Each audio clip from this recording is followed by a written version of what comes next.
Welcome back to the Spring Promotion Tournament. We are just about to kick off our second series of the day, but first, let's take a look at what you've been saying over on Twitter. To remind you, earlier we asked which Challenger Series player could have the biggest impact in either the EU or NA LCS and why. And here's what you've been writing in with. At Saber Wolf says, Keen got everyone believing yesterday, and I'm sure he can go on to create more spectacles like the mid lane horse. Yeah, I definitely think Keen's probably the hardest working player I've ever been around. Before relegations, he was on a schedule where he was playing 20 games a day. Like, it's incredible to play that many games every single day, including scrims. So, yeah, I think he's working really hard. He's pulled out the mid-hack room. I think he just invented that, like, pretty much out of nowhere. And I think he's going to pull out a bunch of more stuff that people aren't used to. That's ludicrous. I can't imagine playing 20 games in a singular day. Our next tweet comes from @Conan Wanda. Kickus. He was able to bring a solo queue team into the LCS LCS contender this split. I mean, I guess he still has that solo queue mentality with the Fizz jungle, something you barely see in LCS. Love the pick. Honestly, I'm going to be trying it myself. I'm going to be hoping I can do the same thing he did. So kudos to him. I'm willing to bet all three of us are going to go home and try Fizz jungle straight away. And then our final tweet, @ODigitDoll. LOL Pros Haunter. That guy is a god, and I feel he isn't given enough credit compared to the more popular players. Yeah, I think he's the unsung hero of LoL Pro. He always puts so much pressure, but he doesn't really do it in a flashy way. I mean, I guess he did have that solo kill Nidalee against Lulu versus Rux in the promotion matches. At level 1. Yeah, at level 1, which was like pretty insane. But generally speaking, he just creates a lot of pressure. His favorite champion, Shyvana, and he's always proxying, drawing people to him, and creating opportunities from his team on the other side of the map. It's also nice to see a top laner recognized for their flashy play, as sometimes those matchups can get a little stagnant. Well, thank you very much for sharing your thoughts. And if you want to join the conversation, tweet @LolEsports and use the hashtag LCS. But before we get into the second series, I'd also like to get you guys' thoughts on the matchup itself. EG versus Team Coast. Well, EG is a team that at the last week of the regular LCS season, they managed to pull off an incredible comeback 4-0. Unfortunately, their LCS spot in playoffs was not only dictated by their result, and other teams had to lose, and that didn't happen. So they got relegated.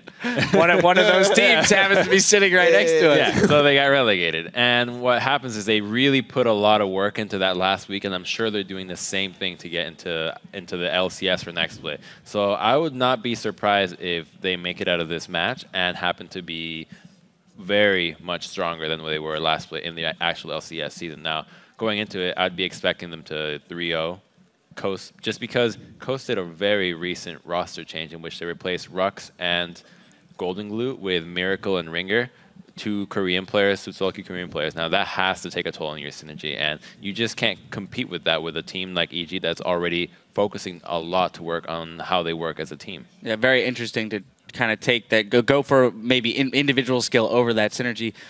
Dominate, as we mentioned, you were on the team that did have to lose in order for EG to snag that playoff spot. So you probably have a very good sense of the strength of that team going into the final weeks of the LCS. Yeah, I definitely have a really good sense, especially since we played them in the second to last week of LCS, and they just completely rocked us. Like, it was like 23-2. It was one of the most brutal matches we played this season. So I think that they're a very strong team, and they've been consistent. They kept the same lineup. And I think that they're really peaking right now. I've got to see some of their scrims, and they look really solid. So I side with Crumbs here. I think it's going to be a 3-0 EG. All right. A lot of power behind EG there. Well, without further ado, we're going to send it right over to the caster desk to get us back into the games. Thanks, Dash. Hello, I'm Max Atlas Anderson, and manning the co-caster chair is Jake Spawn Tiberi. And let us get down to business to defeat the Huns with our second best-of-5 series, Evil Geniuses versus Team Coast. This is the third consecutive split that both of these teams have played in the promotion tournament. And for Evil Geniuses, they had a late season surge to nearly avoid relegation altogether. Exactly right, Atlas. Evil Geniuses made a couple of roster swaps in the summer split, bringing on Oltek as AD carry and then adding Helios in the jungle. The lineup changes took time to take effect, but by the end of the regular season, EG were on a hot streak, winning 6 of their last 8 games and almost clenching a playoff spot. That being said, the team has struggled with some personnel issues and tension within the team. Yeah, and while EG's fighting to hold on to their spot, Coast is looking to regain their place in the LCS after they were defeated by Complexity. Since then, the team has undergone a complete roster shakeup. But they have a couple of players, Sheep and Mash, and of course Helios as well over from Korea, that have played on the big stage and will be playing hard to get back there. And the changes didn't stop there. Coast brought on 2 Korean players, Miracle and Ringer. The team felt confident that their bottom lane could go toe-to-toe with Alltech and Crepo, but they wanted to shore up their solo lanes. That being said, this is of course a team sport, and there has to be an adjustment period whilst this roster swap has gone through, and it may not immediately yield results. We'll have to see if the team's limited time playing together is enough to develop the communication, as well as the synergy required to get them into the LCS. And Coast has brought in new solo laners to help give them an early edge in the game, but it has the added bonus of making it harder for Evil Geniuses to know what to expect in this series. We're playing Team Coast. They've recently changed 2 of their players to Korean solo queue superstars, so I'm very eager to see which Coast will show up. We decided to bring 2 Koreans into our team because we feel like EG is a really strong team that has really good laning phases, and we feel like those 2 Koreans are really good in the earlier stages. I think Sheep and Domashmi, they're pretty consistent, but if they ever fall behind, then I'll always be like ahead of them, and I should be able to make the first move. Not falling behind in bot lane is really important because it's a duo lane. If you fall behind at any point, you'll probably be punished really hard. Looking at the season, our results weren't all too good, but if we go look at the end of the season, a lot of teams were scared of playing us, and we ended up super weak in 4-0. If we can repeat that same performance, I think we'll definitely have the leg up against Coast. So EG looking confident coming into this one, and Coast pretty happy with their Korean pickups in the top and mid lane. But let's check out our starting lineups. On the blue side, it's Evil Geniuses with Inox in the top lane, Helios in the jungle, Pobelter in the mid lane, Altec as AD carry, and Crepo on support. And of course on the red side it's Team Coast. Miracle in top lane, Santorin in the jungle, Ringer mid, Mash in AD carry, and Sheep as support. And for this featured matchup, we'll be heading to the south side of the map for Altec and Crepo versus Mash and Sheep. And we saw from that video how confident they are. Altec has become a rising star in the North American LCS this split. Despite missing a game, he had the 2nd most kills in the season with 133, only 7 kills behind the leader Vasily. He is an incredibly strong mechanical player. You'll often see Altec continue to deal damage while retreating, kiting back in that bottom lane. Since he's joined Evil Geniuses, Altec has pulled Crepo into a more aggressive playstyle. However, that's kind of the opposite of how Coast bottom lane works. Mash and Sheep are quite passive, and they're content to sit back and farm, and this allows Sheep to become more of a lane bully than what Mash is. They're an evenly matched bot lane, and whoever gets ahead in the laning phase may be able to go on to dictate the pace of the rest of the game. Yeah, and we'll see whether they manage to do that. And of course, another thing we'd like to highlight as well is Santorin versus Helios. I mean, Helios coming over from Korea, of course, and since he got into EG, they've had a few communication issues, but I've heard just recently that they've managed to tie those up, and there's a lot more synergy throughout the jungle as well, and I think that'll really help create a lot more plays around the map. Yeah, from what we've heard, Helios has really shored it up with his top and mid lane, which just gives them an extra bonus across the top side of the map, of course, with the 2 new Koreans coming on the side of Coast. He also picks up champions like Eve still, which gives a lot of implied pressure without necessarily having to show himself. Yeah, that's exactly right. So we'll see whether he can make the plays around the map. Of course, Pobelter, with so many different champions he can pick up, they can create so many different duos in that mid lane as far as the jungle and mid duo is concerned. And we saw the last best of 5. These duos in the mid lane, as far as ganks are concerned, are really, really important. Yeah, jungle mid lane synergy at the moment, with all the assassins coming through on this patch, is so important. And as we said, the solo laners on the side of EG especially can play anything. Pobelter plays anything, and in the top lane, Inox picked 14 different champions this split. Yeah, out of 28 different games as well, so that's ridiculous, of course. I remember Inox back when he was on Napkins in Disguise playing Nidalee in almost every single game. Incredible stuff to see. But bans are coming through thick and fast. Nunu being taken off the board, as well as Zillion on the side of Evil Geniuses, and Zed and Nidalee taken away by Team Coast. Of course, fairly standard across the board so far. Yeah, it looks like they definitely want to get rid of the assassin in the mid lane for Pobelter, and of course Nidalee in the top lane. Nunu, Zillion, they're more the standard picks as well, bans, as well as Alistair. So it looks like they don't know much about Coast's 2 new players as well. So they've just gone for what are known as the OPs at the moment, get them off the board, and Ryze has been taken away as well. Ryze, not necessarily as common, but very, very strong there in the top lane, and Inox more than happy to play that one. And I guess maybe they're going for more of like a Yasuo type comp and don't want to have that Ryze being able to be picked up to potentially counter that one out. But Inox now, with first pick potential, and Maokai's up, they could just pick the tree up right now. Yeah, Maokai can definitely be picked up at the moment. We've seen that he's had great success. If you get him through laning phase into mid-game, he just becomes unkillable. However, it is Lucian. That nice flex pick can go into the mid lane, can go for AD as well. We see it a lot more AD in North America. Yeah, that's very true. But with Lucian escaping the pick and ban phase, they pick it up first, so they take it away from MashMe, because Mash, he had 100% record on that champion over 7 games. So definitely worthwhile taking it away, but it does give up that Maokai like we were talking about before. Yeah, and that has been picked up straight away for Miracle in the top lane. As well as it, wow, Sheep's got Thresh also, and we have to mention, he is amazing on this character. It's so true, and it picks it away from Crepo as well. Crepo, one of the first players to really gain mastery on that champion. It was sort of Edward first, and then Crepo sort of took it away from him and tried to get in there with that one. So we'll see whether he makes it work. Of course, Sheep, fantastic on that Thresh. And Helios now and Pobelter ready to pick up their next couple of picks. Of course, a lot of strong champions still available. Syndra's there. Pobelter wants to play that. Of course, very, very contested pick in that mid lane. We'll see what they decide to go with. And I love the ambiguity of Coast's lineup so far. They've given nothing away. It could be a team fight comp. It could be a pick comp. As we see Helios pick up Lee Sin. He's fantastic. That's such an exciting champion. Gets to really show his early game aggression. And he can start invading the jungle of Santorin very early. And this is a man that would have been learning Lee Sin off the likes of Insec as well over in Korea. So this is going to be very exciting to see. Of course, Inox with that Lulu in the top lane, the lane bully, more than happy to go against this this tree up there. Of course, once Maokai gets really tanky, it's a bit difficult to push him out of lane, but in the early stages, of course, Inox is going to have a fine time there. Hover on the Galio, not entirely sure whether that one's going to be picked up, but Twitch available as well. And Jax would be interesting. Let's just not talk about it. Yeah, the advantage that Lulu has over Maokai in the early game is being able to push him in the turret and make him expend mana to farm that CS up. As we see that the Kazakhs come through in the jungle for Santorin, and Mash has got Tristana, and we've seen Tristana in the last couple of days completely wrecked. And Tristana waiting for the 4th pick here as well. So getting through a couple of rounds here for Team Coast, and Mash being able to pick up that very strong AD carry. And it doesn't really matter because, of course, Lucian was already picked up. You would have thought if they were going to go for that double AD carry theory, they could have picked it up in the second round, maybe taken away that Tristana as well, but that is not what EG is going to be looking for. Crepo looking at the Braum now as well, and that's going to be instantly locked in. Ari as well. And we saw Ari having a better game yesterday, not working out so well for the players picking her up, but Nick having a fantastic game today.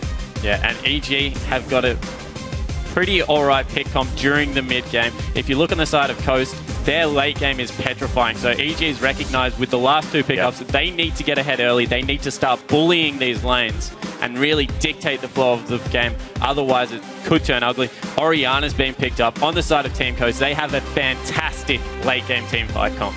Oh, they certainly do. And of course, that Twisted Advanced Shockwave combination coming in there as well. That's going to be so hard to deal with. So many ways to get that ball into these team fights as well. So I think it'll be on Helios to really kick people away, although he can't do that if Twisted Advance comes in because, of course, not going to be able to target him. So we'll see whether they manage to do it. And you're exactly right. EG need to put the pressure on instantly. And Helios on Lee Sin, I think that he might be able to do this. Yeah, looking at Team Coast's lineup, it's like that EG didn't ban anything. They've got so many good champions at the moment. If this game goes over 35 minutes and it hasn't swung so far into EG's favor, they're in a lot of trouble. That team fight comp that can come out with all the shields that can go into Trist, as well as the ability for Maokai to mitigate so much damage, that's just petrifying.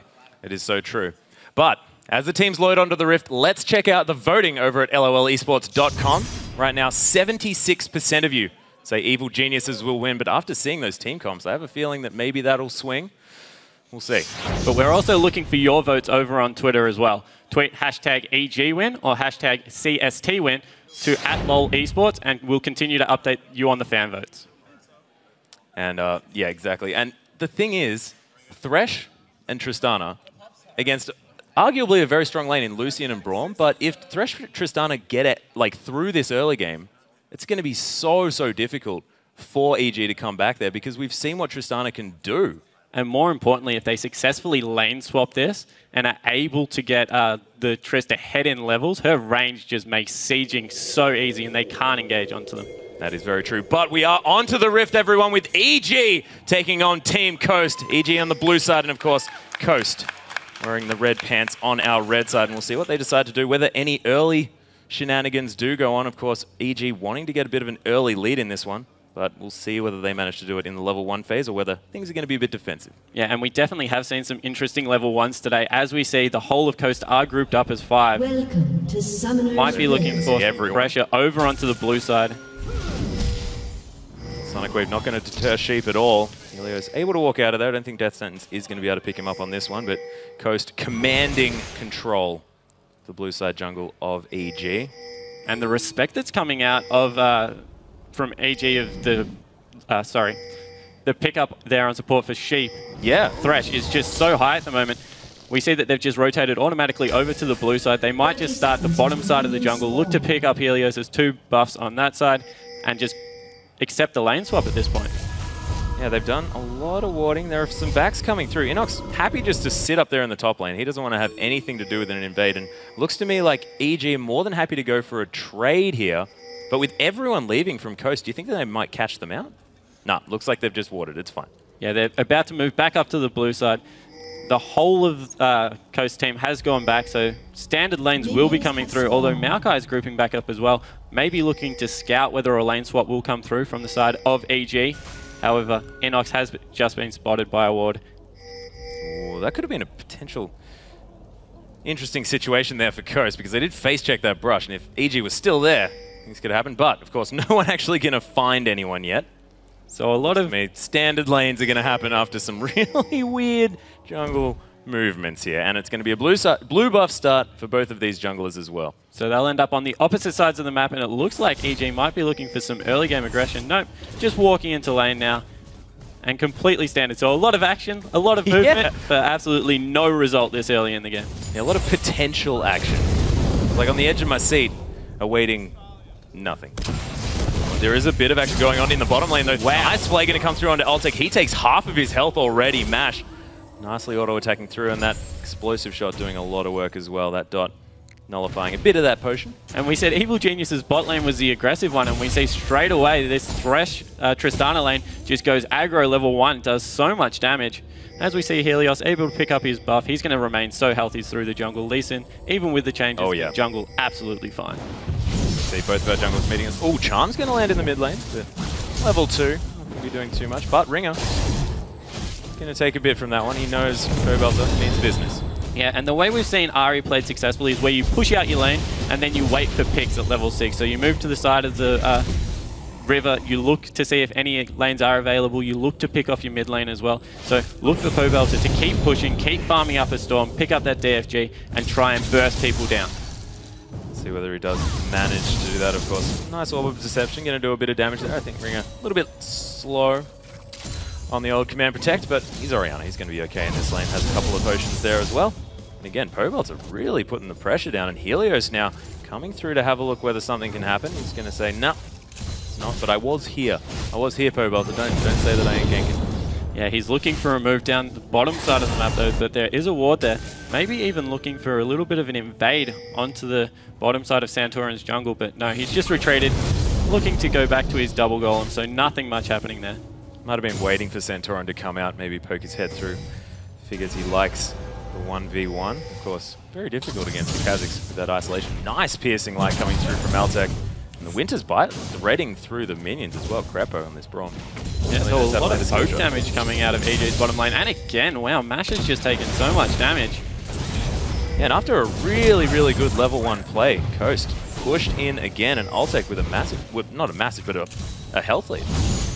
Oh, nice. Another charm going to land as well. Ringer taking a lot of damage here. Pobelter still has that ignite. If he lands another charm, you could imagine that Ringer's going to potentially go down here. Yeah, so both mid laners have no potions left. However, Ringer also out of mana, so he can't fight back whatsoever at the moment. Pobelter really dictating the flow of this lane. Yeah, landing the Foxfires as well. Of course, they are going to prioritize Ringer. They do come out and are in range.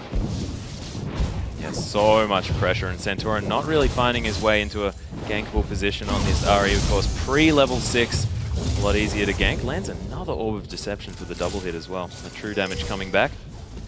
However, in the top lane, we must say Miracle's doing very well at the start of this game. Yeah. Up in CS, it's pretty much equal. However, on a range versus melee, as there is some action in the bot, that's big props to the new player on the side of Coast, holding his own very nicely.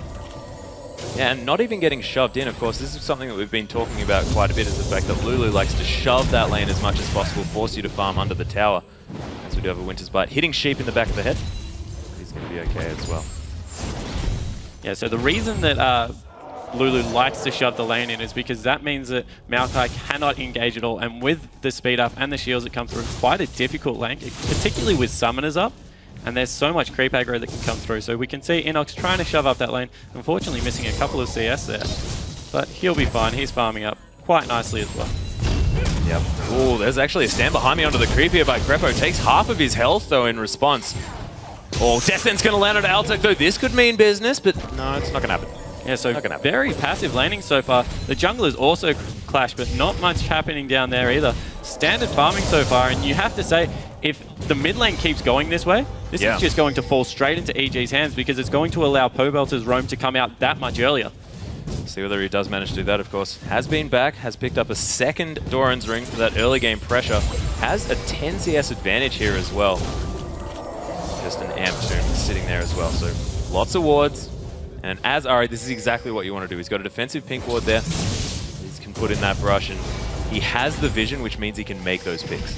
Yeah, and he wants to be roaming up and down river as soon as he has that level 6. So yeah, he's just looking for picks wherever he possibly can at the moment. However, Tristana, Mash doing perfectly fine in this bottom lane. If this gets to the late game, oh, the bottom lane combo is so scary out of Sheep and Mash. They're just such good players. Yeah, I feel like they have to make use of Altec's earlier power spike in order to really get this one to work out, but see whether it is going to be enough, and whether Altec actually switches up his build a little bit instead of going that Infinity Edge, maybe picking up something with a little bit more early damage. Yeah, so perfectly equal here. Both mid laners will be looking to pick up their blue buffs. First Dragon hasn't even been looked at, of course. With solo lanes, we tend to see that around the 10-minute mark. Yeah, it looks like both of these teams just sussing each other out here in the first game of the best of 5. Nothing really needs to be put on the line here just yet. They're just working out, seeing where they're comfortable, testing the waters, finding potential weaknesses. Yeah, they certainly are, and we see that Santorin has gone with the W evolve first, so he's got that bonus slow on those Void Spikes. So his gank potential is so much higher right now, and of course Helios picking up that ultimate on Lee Sin. He's going to be able to start getting action going soon as well, so let's look for the junglers to start getting involved. Yeah, EG putting down a lot of hurt here in the bottom lane as well. Managing to stand behind these creeps so that that death sentence isn't going to be too much of a problem. But both of these AD carries are on about half health, and Altec quite low on mana. Yeah, so using those Lucian abilities to spam, push out the wave, looking to get any advantage you can under the turret. Of course, it is a little bit harder on Tristana, who is falling quite low, to CS under the turret with that explosive shot, as we see another light slinger come through. Yep, Inox has managed to push this one up as well. Miracle isn't going to have too much trouble farming under this wave. Well, it does miss a couple, but not going to be too bad at all. Okay, so we see that it is around about the 8.5-minute mark. They're moving towards Dragon. They're going to be able to pick up a pink ward for their troubles, looking to get some position on this bottom lane. It's going to survive another day. This might be the first gank, although the collapse is coming in from Coast. Yeah, they do have wards there. They're going to have to get out of this one as soon as possible. Buster shots available and the box. They've been pincered. This might be dangerous. Yep, Santorin, oh, does manage to land the double slow, but a nice charm's going to land onto Ringer. There's Helios coming in. A nice shockwave comes down, but Ringer's still going to die. The leap onto the Dark Passage in order to get him out. Forces the flash at the same time. Sheep gets knocked up. That's the ultimate from Brom. Crepo's doing a lot of work. Inox has come in from the backside. Miracle is here as well, but immediately exhausted. There's the Wild Growth onto Pobelter. They want to get some more action. Santorin, one more auto attack from Inox is going to make this one happen. Miracle now solo piercing light. Crepo with the Winter's Bite. And they're not done yet. Helios has gone over the wall. Mash And I have to walk out of this brush and look at the health bars here. They are in so much trouble under this turret is Team Coast. This could almost be a potential 5 kill. Wow, Matt manages to come in and get the kill, but he's going to die to Inox. Picking up a kill, though, in this situation is definitely worth it because I didn't think they were going anywhere. Yeah, and EG has stuck around for a very long time, so they need to send all their members back, which could spell... No. They're not going for Dragon whatsoever. Santorin's too low. He needs to go back. And wow, let's take another look at that. So it looks like they're getting collapsed on right now. However, Pobelter just gets so much damage out. A good shockwave comes through, but the early teleport from Inox really sets the pace for this. He's in there already, doing so much damage. Crepo's ultimate knocks Sheep up, and only now does Miracle decide to join the fight. And unfortunately gets exhausted straight away, can't get any of his damage down. And look at Pobelter's damage this early in the game. His Orbs of Deception have been on point. I don't think he missed a skill shot in that team fight. That was absolutely incredible. Crepo landing the Winter's Bite to secure that last kill as well. But and this is where we see Helios try and flank around, and Mash sees that he is caught in a bad position. He's just going for a kill at this point, able to pick up Ultech, but unfortunately he gets killed by Inox, able to pick up a flash. So. Unfortunately not quite able to make it back over that wall again, which may have saved his life. But that buster shot, securing the 1-for-1 in a situation that looked incredibly dire. Ooh, the Descent's going to land onto Helios. Oh, Sheep coming in there as well. There's the shockwave on top of 2 members. EG is still looking okay, but Mash immediately getting kicked back. And Coast had a really nice idea, but not quite the damage to be able to pull it off. Yeah, but now they're looking to do a Dragon. As we said, there is some trading in the top lane. Inox getting a lot better of the trade there. Does have a lot more consistent damage. That pick's offering a little bit more on those auto attacks. Or tries to outrun the sapling. We'll never know whether it hit. The reflexes from Helios with that Lee Sin kick were amazing. As soon as Mash jumped in, he was just booted right back out. Didn't want anything to do with that fight after a really nice shockwave coming out of Ringer. And Pobelter been incredible in this middle lane. Almost has the middle lane turret as well, so that's going to really open the map up for them if he continues to keep pushing this lane in. Of course, Orianna has a lot of the ability to push away with that dissonance as well as that command attack, and has been staying up with that farm at the same time. But 1-0-2 now, in comparison to the 0-1-0, is going to mean that Pobelter's fair way ahead at this stage of the game. Yeah, and without any hard CC coming from the mid lane or the jungler, he can just dash out of that Orianna ult, so he doesn't feel like he's afraid of ganks whatsoever, and he's just continually pushing this lane, trying to deny CS. Takes a nice turret shot there for his trouble, but that lane hasn't got much left on it. Yeah, Baltak is going to be able to push this wave up to the turret as well, on half health. Right here, Mash has found his way back in, and that Winter's Bite actually doing a fair bit of damage here. Yeah, and another turret on very low health on the side of Coast. They might be losing 2 right now, and this is just leading into what we said. If EG to win this game, they need to win the mid game quite hard, and it looks like they are setting up the recipe to do that. Already nearly a 3,000 gold lead. Yeah, they definitely have a plan coming into this one. They want to push out the waves. They want to create the map control, and then pressure Coast. And they are looking for a pick right now. Great command attack to scout that out. Fantastic. They will be Everyone's still thinking that EG is going to win this one. 76% to 24%. So Coast, scary lineup. Ooh, Inox actually in a lot of trouble. Will most likely be able to make it back to his turret, but a nice arcane smash. It's him in the backside on his way through. But Miracle asserting his dominance. Yeah. Saving that ultimate, however, so he wasn't in much danger. Good work from Miracle there to not dive the turret. However, he will get some nice damage down, and both teleports are about to come back off cooldown. Inox's will be a little bit earlier because he was in that fight maybe 20 seconds beforehand. And this could spell the start of a Dragon, although... Ooh, Miracle's actually coming down just to back. Okay, thought he might have been giving Helios a hard time for that blue buff, but not going to be the case. And I think actually Pobelter didn't get that blue. Quite interesting. We see that Coast is actually set up extremely well for this Dragon, dropping 2 pink wards, denying complete vision, although EG know they're around the pit because they have good control of the bottom half of the jungle. However, the actual Dragon Pit itself is blind, so they can just do this, although Helios now can scout it out.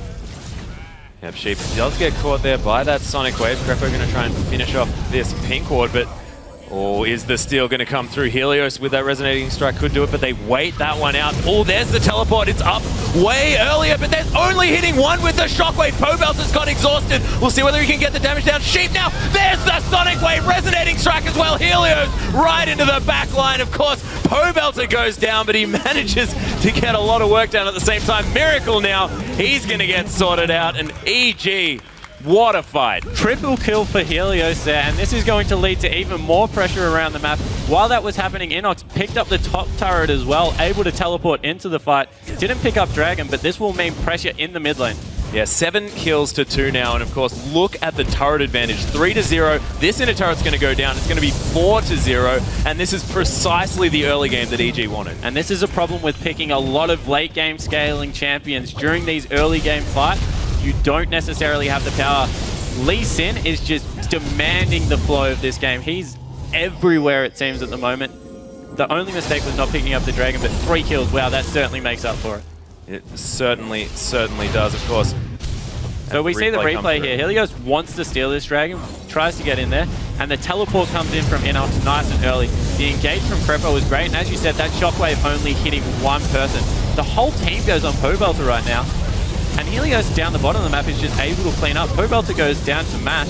He's out of the fight, but by then it's a 3-for-1 trade, and so much pressure over the map. With the Dragon, it might appear to be equal, but with the way these comps work, funneling gold onto the carries is just meaning that there's so much more potential to pick off individual members of Coast. Not to mention the fact that EG could then rotate to the mid lane, pick up that inner turret, and they have opened the entire jungle of Coast to EG so that they can put wards in there. You can see already, look at the blue littering the red side jungle there of Team Coast. Yeah, and you can see from the wards that the next priority target may be this top lane. Try and get that pushed in. They've got so much vision, as we see Alto picking up the red buff for himself. Yeah, Helios already having one as well, rotating up, picking that one, stealing it away from Team Coast after taking that turret. So EG have the Vice Grips activated. And wow, Inox quietly composing himself a very nice game. 2-0-4 and a 20 CS lead in that top lane. Yeah, we saw Miracle actually pressuring him there a little bit, but picking up those early kills has given him a bit of an advantage in this top lane. So whether they can make it through, of course, Coast still have them on a timer. Their team comp is still fantastic if they make it to that late game, but so far with 0 pressure on this map, it's looking pretty difficult for them. They have to put their turtle shell on very, very tightly. As we can see, they're now pushing into another tier 2 in the top lane. That will be thwarted, but that turret is already below half health. And there's just a split pushing Pobelter in the bottom lane. Who can deal with him at the moment? He's got his DFG. Yeah, no one's going to be able to 1v1 him. He's going to be able to explode anyone on this map. And that's half health in the bottom turret as well. And Mash still in base. He's going to come down, try and clear this one out, but that's almost finished. But if he gets too close, he's in real danger right here. There's another wave. And wow, this is really bad news for Coast. It really is. This top wave is going to be able to take that turret. The top wave including the entirety of EG apart from Pobelter. And this bottom inner turret, the last inner turret on the map. It's only 17.5 minutes in this game. And Pobelter sweeps that brush. He knows that Mash can't see him there. He's backed away just enough. Looking for a pick on the AD carry. He just decides that no, he's going to push the wave back into the turret. Getting nice objective focus here. And alright, the rotation is coming down into the bottom lane. They will be able to pick themselves up another blue buff as well. So complete jungle control. Yep. As well as a turret. I'm not sure Coast has got one of their even small camps in the last few minutes of this game. EG just starving them out here. They're exactly right, completely starved. Pobelter trying. Holtec drags the wolves into Pobelter. A little bit cute. All right. Infinity Edge has been finished by Mash. It's a little bit of a power spike coming through from Tristana. Has been finished up on the other side here by Altec at the same time. So the good news for Coast here is that all the outer turrets are down. That's the maximum amount of bleeding that EG can inflict without getting into the base. However, the bad news is now they can start baiting Barons. Yes. And with a fed Ahri, with a fed Lulu as well. Not to mention Lee Sin. Helios is a monster at the moment. They've just got so much pick potential, and look at how dark that part of the map is on the side of Coast. If they have to blindly face check anything, and not enough magic resistance has come out on any member of Coast to be able to survive a full combo from Inox and Pobelter. Yeah, if they use their money to only buy magic resist, I think Pobelter would be able to make that up. Has now bought that needlessly large rod as well. He is very, very strong with that DFG. And of course, having multiplicative statistics like, well, abilities like the DFG and the charm is very, very difficult to mitigate a perfect combo here from Ari, and we've seen Pobelter today. He's on form with those skill shots. And Inox has picked up a Sheen, so he's going into full split push mode. He doesn't need any more AP. He's just looking to get as much work done in the bottom lane as possible with that teleport. And if he's matched by only Miracle at this point, I think he can quite easily 1v1 him, although he might be caught out here. He's a little bit potentially sandwiched. Miracle edging his way around here. Doesn't actually discover Inox, but there's Crepo around the side. Nice buster shot from Mash. He's going to get him to safety. But Helios coming through from the backside. But Sheep's being caught out. He just dies.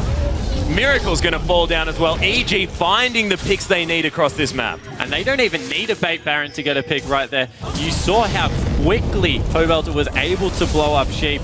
And Miracle, the tankiest member, didn't last long either. He certainly didn't. That was Pobelter outrunning the Void Spikes as well from Santora. And he saw Sheep and he was dead. And then he said, oh, I'll react with... Oh, okay, he's gone. As we see that the pushers are continually coming into the base now, they're at half health on the mid turret. They're going to be able to pick up another free dragon. This is going to be about a 10,000 gold lead at 20 minutes. This is a commanding display by Evil Geniuses. Yeah, and after seeing Coast's team comp and thinking this is looking really, really scary, EG are just putting on a clinic here of how to destroy the early game. And you can see it's all through vision. They've denied so much vision in the jungle. They've set up their line of wards so they know exactly where the players on Coast are at all points of the time. And as they back, look how many wards they're picking up continually. The pink wards, the green wards, just ensuring that they have control of the whole of the map at the moment. Yeah, 3 sweepers as well available. Of course, 4 have been picked up by Coast, but they're going to come back through it. It has given Coast now a time to clear out some of these wards. Of course, not as much blue in their jungle as there was before, but you'd imagine that is definitely about to change as they gear up for a potential Baron bait, Baron dance, as we like to say. They definitely don't even need it at this point. With the teleport still being up on Inox, he can just continue to split push the bottom lane as Coast is trying to set up their own Fnatic-style gank brush at this point, looking to catch potentially Crepo out, although Pobelter's on the other side. I think he could nearly dive in there and pick a kill up for himself. Yeah, one Orb of Deception might take all of them down to half health. Very, very scary at this stage. Has finished up a Blasting Wand on top of that needlessly large rod. Winter Spike going to come through from Crepo, just scouting out those brushes. Now going to be able to clear out these wards, and it is just a vision game at this stage. Pobelter waiting in the wings, seeing whether he can get a Spirit Rush over that wall, and I think EG might be able to just go for this Baron. And all the meanwhile, Inox is just split pushing in this bottom lane. He's on the turret. They have to send someone back to deal with him. He's just clearing out wave after wave, and this is going to mean a free Baron on the side of EG. They've sent 3 people to the mid lane. Perfect timing here by EG as well. They immediately know that Coast have backed off, and clear call, we're going for Baron, and that's going to go down. Glacial Fissure coming through for funsies, I think. That was just an intimidating Glacial Fissure. Yeah, just in case. But the vision control's so good, they couldn't even see it, so they're not intimidated at all. They don't know that that's on cooldown. Yeah, hang on, actually, no. Santoran's level 11, he may have evolved his leap twice. So, no, okay, I don't think you can do that. Yeah, so now it's an 11,000 gold lead on the side of Evil Geniuses, and they've split up and sent Oltek into the top lane. He's got his Infinity Edge and his Static Shiv at the moment. He's going to be crushing structures down like you would not believe. And not to mention the wave clear as well. These waves just get pushed in immediately by this guy. 12,000 gold lead though. This is so strong coming out from EG, and as long as they can siege out these turrets with the help of this Baron buff, this game, I just can't see Coast managing to make it through to the late game that they need. But this is where they need to set up their hold, is at this stage. Because if they lose an inhibitor turret, that could almost mean game over. At this point, I don't see, even if they can stall out for... They'd have to stall out for 20 minutes to win this game. It would have to be an amazing turtle. However, death timers are still relatively short. We're only 23 minutes into the game. But at this point, I think Coast start looking at their next pick ban phase, and EG are obviously wanting to run early game heavy comp. They have a lot of faith in Helios to get their lanes ahead, and they want to crush through the mid and early game. So I don't think you can push a passive as Pobelter. Oh, that's a death sentence. That's a 2-man shockwave baiting the flash out of Pobelter as well, but Pobelter gets the turret. Oh, that's his whole combo, but he's not going to land the charm. Enough pressure to get Coast away from this inhibitor, and I think that EG might be just far enough ahead because it's a decent effort there by Coast. Oh, the charm's going to land on a Miracle. Has popped that ultimate, but not going to be enough to get him through this one. And it's been EG cracking the turtle shell of Team Coast. Nice little lance onto Sheep as well, and a couple of other skill shots to follow up. And it looks like they're just casting spells at the moment. Sheep does catch up. Wow, a nice unbreakable from Crepo, keeping that ball in place. And they're going to wait for the minion wave, and look at how much damage to this turret. The inhibitor's going to go down as well. 2 inhibitors down. Over a 14,000 gold lead at this stage as well. EG in so much control, and Coast, it's only 25 minutes into this game. There's super creeps now. Those things are so strong. They're supposed to be coming out at like 35 minutes. Yeah, definitely. And this is what we were saying pre-game. This does not look like a 7th place North American split team. They are playing so well. Exactly. And Coast are a good challenger team. Their bottom lane particularly that we've seen a lot of, Mash and Sheep, are 2 LCS caliber players. They're amazing, but just the coordination and ability to get ahead in the early game has really set up what is a perfect game nearly on the side of Evil Geniuses. Not to mention the fact that in Super Week, of course, EG managed to go 4-0, and that was against 2 teams that are now going to Worlds. So these guys definitely a fantastic team. But Coast, they were very far ahead of the challenger scene through most of it. Of course, coming through 3rd in the end, but they were fantastic, and maybe Miracle and Ringer just need to have a little bit of a warm-up to get into this one. I'm not going to count them out just yet. Definitely not. And I would expect for the picks to come through that they would have a more aggressive mid lane. We've seen how well Pobelter can play on an aggressive champion against a passive lane. He just felt like he couldn't be ganked. So they need to get some kill potential mid lane to try and upset his flow into the game. He's played with 3-1 and 5 at Death Cap now and another blasting rod. He could, yeah, he's very, very strong. Yep, and Crepo employing the CLGU tactics, making sure they take every single objective possible on this map before they win the game. Oh, Inox unable to get the Lich Bane proc, but of course these turrets not going to be long for this world with the current abilities of these champions. And the super minions have started to flood in. You mentioned how strong they are at this point in the game, and the 3rd next inhibitor turret is going down, and they're looking to fly. Oh, Sheep is just dead straight up. There's the Glacial Fissure coming through as well. Miracle now the only one in this fight. Shockwave only hits Crepo, unfortunately. And yeah, Flash is going out across the board. I think the Coast know that this one's over. Definitely keeping their sense of humor, though, in this one. As the Nexus turrets do go down, Ringer gets put through the ringer on that one. And the Nexus gets the focus finally, and EG with a dominating performance in that game. Wow, what a game coming out of EG. They played that pick pop so well. Oh, yeah. And we've seen how ineffectively Ari can be played, and now how effectively she can be played. Ari's just been getting better and better as things have gone on. She had a pretty woeful day 1, but of course Nick picking her up today, and then Pobelter. I don't even. That first team fight was just fantastic in that bottom lane. And because of the kill potential, we're talking about mid lane so much, but across the map, they just continued to go even. When they got into the team fighting phases, we saw that first team fight, the teleport in from Inox to get him ahead, what was a reasonably even lane. They just played so coordinated that, yeah, it was an amazing team game to watch. Exactly, and communication seemed a little bit off. Of course, that first teleport coming in a little bit late there by Miracle, so maybe just getting into it. You know, if they manage to finalize some of that synergy and the communication issues, then they might be able to sort things out. But in Coast's favor, that bottom lane did fantastically early on. Yeah, their bottom lane looks super solid, and it looks solid all of the challenger split. Yeah. They can go toe-to-toe with anyone. As I said, they're both fantastic former LCS players, of course, XDD and Coast respectively. Yep. So look for them to once again be very solid, but they need to get Santorin into the solo lanes and stop some of that bleeding. Yeah, they really do, and I think Helios will not get Lee Sin again. This whole that's what I'm calling, because it was banned out in the last best of 5, of course. Diamond Proc's a fantastic Lee Sin player, and putting a lot of emphasis on that champion, that was a lot of what got them their early lead. Yeah, and Lee Sin with Helios, he just, with being able to pick up an early Sightstone in a normal build pass, got them so much of their map control, and then just able to pick up that triple kill, catapult himself ahead, and just use that even further to take complete control of the Santorin's jungle. Yeah, we'll see where the Coast can turn it around. But for more on EG's decisive win, let's send it over to Dash and Company at the desk.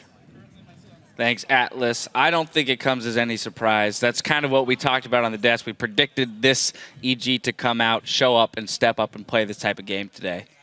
Yeah, absolutely. Now, a thing I'd like to touch upon this game was the fact that it all came down to that one fight. Really nothing else mattered. Now, in the beginning of the game, I was worried for EG because the game was going very slow. Nobody had made any moves anywhere, and Coast had a very late game scaling composition. Now they go for the 4-man tower dive bottom. It gets spotted. It gets spotted way before it even begins in the banana brush, and nobody reacts to it. Coast makes no move. Let me actually stop because we'll pull up the replay since you're prefacing it fantastically, but we might as well get the replay up on the screen for everyone at home, and that way I'll let you just carry it through here. So we saw EG get into this position, walking by the river through a pink ward, and now it's very obvious that Coast wants to do something about this, and they just don't. The bot lane collapses late. They could have made it before EG's bot lane gets there. TP comes in sooner from EG. Now, Maokai can always teleport to the Thresh Lantern. They could have coordinated that. Throw a Thresh Lantern out, have Maokai TP into it, and collapse. The only reason I could see them being a little hesitant, Lee Sin and Ahri are very mobile champions, and going for a TP play on it may be a little bit risky.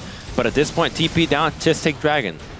There was a lack of communication in there. They needed to know that either you're going for this or you're not, and everybody just leaves and just forget about it. But they didn't. They kind of committed halfway through, and they ended up paying for it because Ori got hit with a charm, and then from then on, that game was just completely snowballed, and it's over. Now, is this indecision, though? Is this the indecision and the lack of synergy that we're seeing, bringing in the two new players and maybe not coming to as quick of a conclusion as they needed to pick that fight? Yeah, I think they needed to be the ones that were acting on it. They had an advantage in information going into that situation.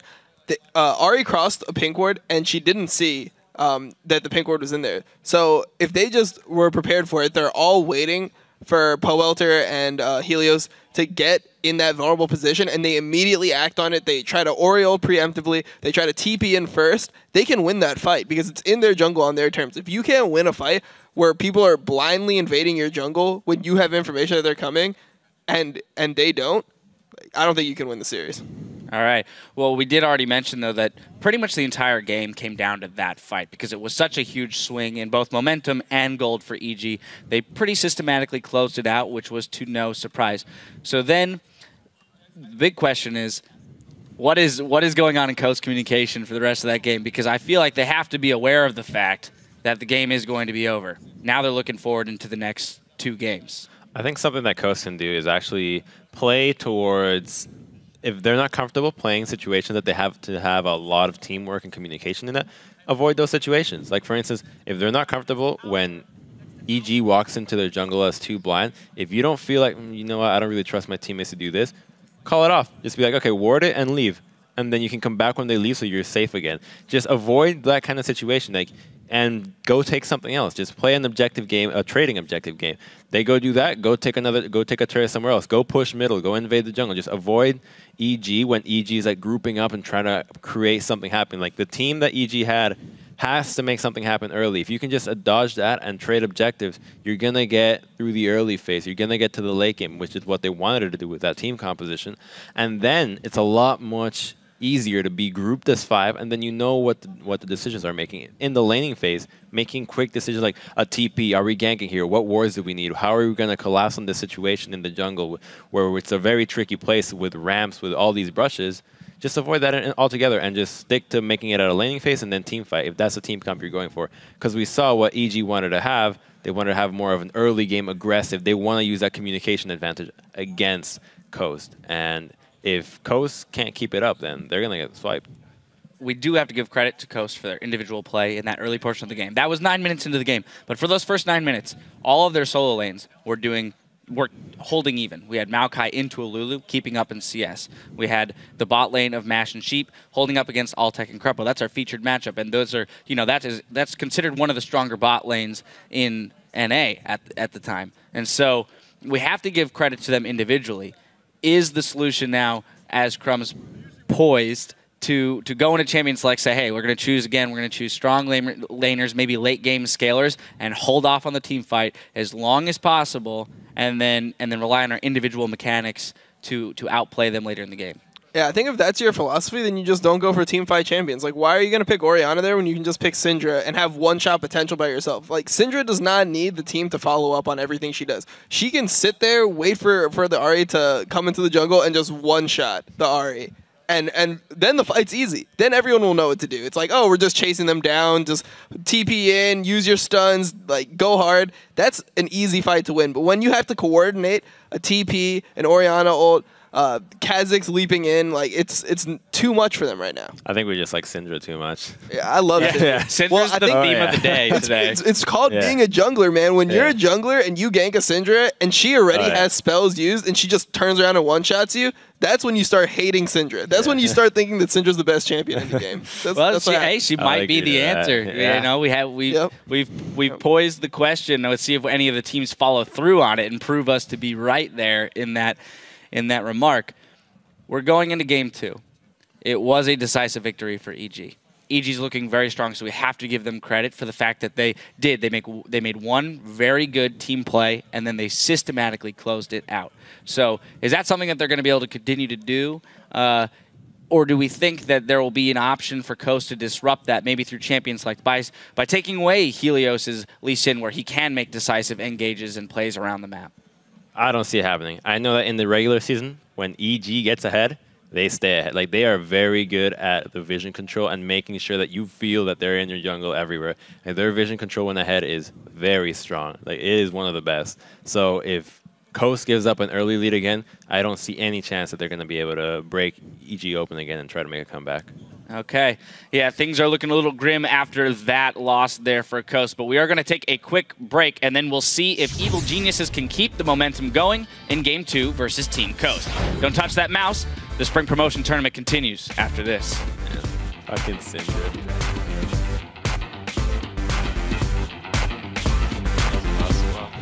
Guys, you know every time Ori has played, they've won? Really? Yeah. So they never lost to Ori? No team has lost with Ori. Ori won every single game, so don't let us down, Toto. But a nice chance going to land on the Ringer. There's Helios coming in. A nice shockwave comes down, but Ringer's still going to die. Pobelt has got exhausted. We'll see whether he can get the damage down. Sheep now. There's the Sonic Wave resonating strike as well. Helios right into the back line, of course. Inhibitor turret is going down, and they're looking to fly. Wow, Sheep is just dead straight up. There's the Glacial Fissure coming through as well. Miracle now the only one in this fight.